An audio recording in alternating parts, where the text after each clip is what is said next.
Jeshi la Polisi Kanda Maalum ya Dar es Salaam linaendelea kupeleleza kwa uzito mkubwa tukio la mauaji ya mtu aliyetambulika kwa jina la James Rogers Temba.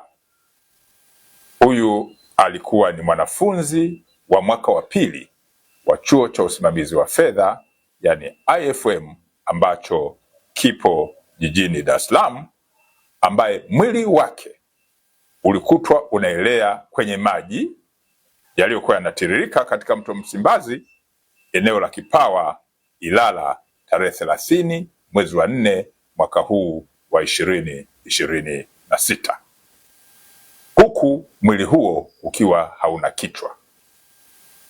Polisi Dar es Salaam imewakamata watuhumiwa 4 ambao wanahojiwa kwa kina kuhusiana na tukio ambalo linachunguzwa. Watuhumiwa waliokamatwa na wanahojiwa ni pamoja na Steven Rogers Chaka, huyu ni mbungu, ana miaka 31, ni afisa maabara mkazi wa Hai mkoani Kilimanjaro. Amekamatwa pia mwanamke mmoja ambaye ametambulika kwa jina la Anna Frank Lema maarufu kama Happiness. Huyu ni Mchaga mwenye umri wa miaka 30, lakini ni mkazi wa eneo la Tabata Chang'ombe. Amekamatwa pia mtu aliyefahamika kwa jina la Twalibu Hamisi maarufu kama Mputo mwenye umri wa miaka 23, mkazi wa Kigogo Kati, Kinondoni, jijini Dar es Salaam.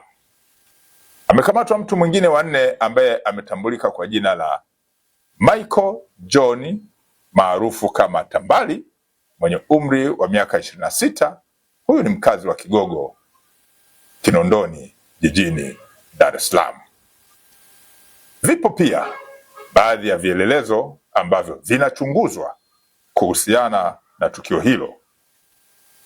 Wito wa Jeshi la Polisi Kanda Maalum ya Dar es Salaam kwa wananchi kuwa watulivu ili kila aliyehusika, kulingana na ushahidi ambao unakusanywa na utakusanywa, aweze kuchukuliwa hatua za kisheria.